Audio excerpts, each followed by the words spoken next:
Assalamualaikum warahmatullahi wabarakatuh. Perkenalkan, nama saya Sewalyoga Pamungkas. NPM saya 41182191240076. Di sini saya akan membuat sebuah tugas video dari mata kuliah Praktikum Faal dengan dosen pengampu Bapak Dani Nuryadi MPD dan Ibu Dr. Aridotul Hakiah. Di sini saya akan menjelaskan konsep dasar faal olahraga dengan topik tekanan darah atau blood pressure. Masuk ke materi praktikum faal olahraga. Faal olahraga atau eksersis fisiologi merupakan cabang ilmu yang mempelajari bagaimana tubuh manusia berfungsi dan beradaptasi terhadap aktivitas fisik. Praktikum faal olahraga bertujuan untuk memahami perubahan fisiologis yang terjadi selama dan setelah melakukan latihan. Salah satu aspek yang paling penting dalam faal olahraga adalah fungsi sistem kardiovaskular, khususnya tekanan darah. Tekanan darah mencerminkan kekuatan kerja jantung dalam memompa darah ke seluruh tubuh, serta resistensi yang diberikan oleh pembuluh darah. Selama aktivitas olahraga, tubuh memerlukan peningkatan aliran darah ke otot-otot aktif untuk menyuplai oksigen dan nutrisi serta membuang hasil metabolisme seperti karbon dioksida dan asam laktat. Agar hal ini terjadi, sistem kardiovaskular harus menyesuaikan diri, salah satunya dengan mengubah tekanan darah melalui praktikum ini. Mahasiswa dapat mengamati respon tekanan darah terhadap aktivitas fisik dan memahami mekanisme fisiologis yang melatar belakanginya. Tujuan dari praktikum ini yang pertama ada mengetahui nilai tekanan darah pada kondisi istirahat saat aktivitas fisik dan setelah aktivitas atau pemulihan. Yang kedua, mempelajari mekanisme fisiologis perubahan tekanan darah selama olahraga. Yang ketiga, melatih keterampilan menggunakan alat ukur tekanan darah atau sphygmomanometer dan stetoskop. Yang keempat, menganalisis faktor-faktor yang mempengaruhi tekanan darah selama latihan. Yang kelima, menilai kebugaran sistem kardiovaskular berdasarkan pola perubahan tekanan darah. Manfaat dari praktikum ini, yang pertama, pemahaman mekanisme fisiologis tubuh. Mahasiswa memahami bagaimana sistem tubuh atau kardiovaskular, respirasi, saraf, otot, dan endokrin bekerja secara terpadu selama latihan. Misalnya, bagaimana jantung meningkatkan curah darah saat olahraga atau bagaimana paru-paru menyesuaikan ventilasi.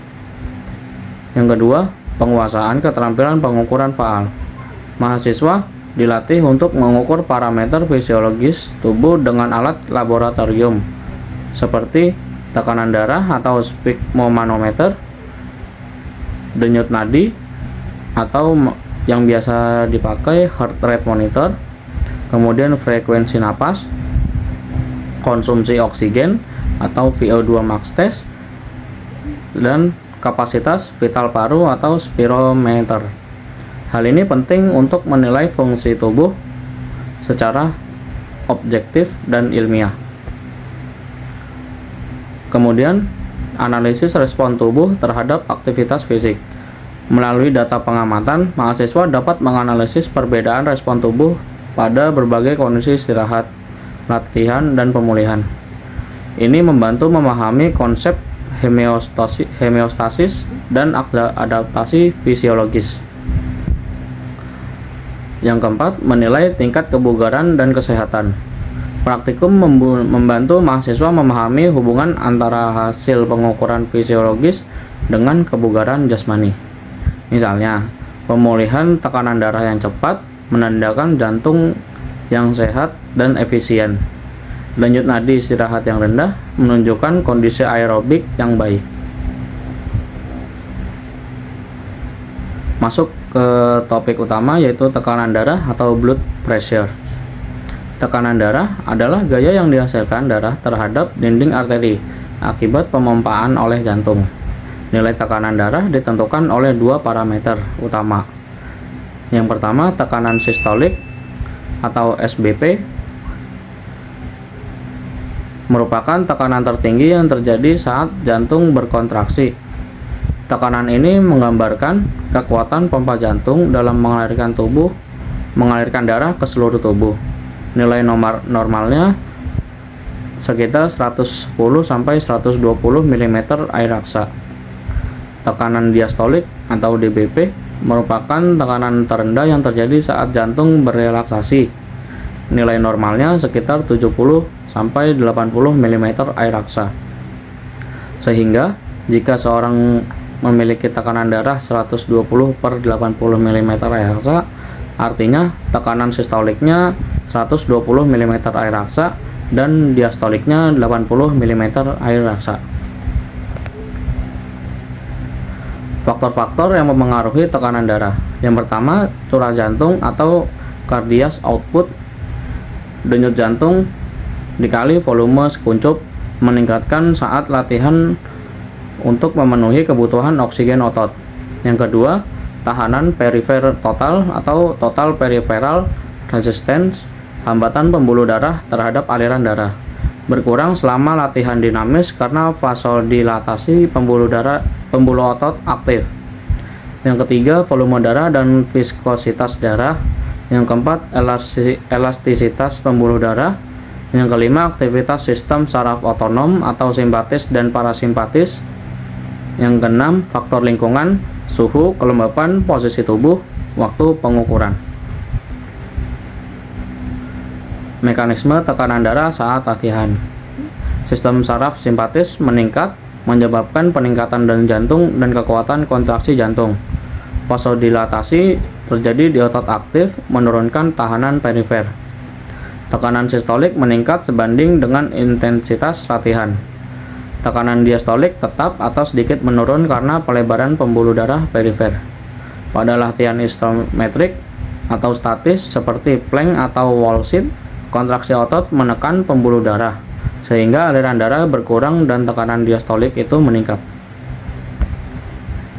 Alat dan bahan untuk mengecek tekanan darah. Yang pertama, sphygmomanometer atau tensimeter digunakan untuk mengukur tekanan darah, yaitu tekanan di dalam pembuluh darah dibandingkan dengan tekanan udara luar. Alat ini sangat penting untuk memantau kesehatan jantung, terutama bagi penderita penyakit hipertensi, serta dapat digunakan untuk pemeriksaan rutin di rumah. Yang kedua ada stetoskop, digunakan untuk mendengarkan suara dari dalam tubuh seperti detak jantung, suara napas, dan bising usus untuk membantu dokter dalam mendiagnosis kondisi kesehatan. Selanjutnya ada stopwatch, fungsinya sebagai alat bantu untuk mengukur durasi atau waktu saat mendengarkan bunyi denyut nadi untuk menentukan tekanan darah secara manual. Alat ini digunakan bersama dengan tensimeter manual atau menggunakan stetoskop untuk mencatat waktu ketika bunyi koroktof pertama atau sistolik dan bunyi terakhir diastolik terdengar. Yang keempat ada step bench, digunakan untuk tes kebugaran seperti Harvard Step Test atau Queen's College Step Test. Kemudian ada heart rate monitor, mengukur denyut jantung secara real time saat latihan. Kemudian termometer digital, mengukur suhu tubuh sebelum dan sesudah aktivitas fisik. Kenaikan suhu tubuh menggambarkan peningkatan metabolisme selama latihan. Kemudian timbangan dan alat ukur tinggi badan, menentukan berat badan dan tinggi badan untuk menghitung indeks massa tubuh. Prosedur kerjanya, yang pertama persiapan, subjek beristirahat selama 5-10 menit. Dalam posisi duduk tenang, hindari kafein, merokok, atau olahraga berat minimal 30 menit sebelum praktikum. Yang kedua, pengukuran tekanan darah istirahat. Pasang manset sphygmomanometer kurang lebih 2 cm di atas lipatan siku.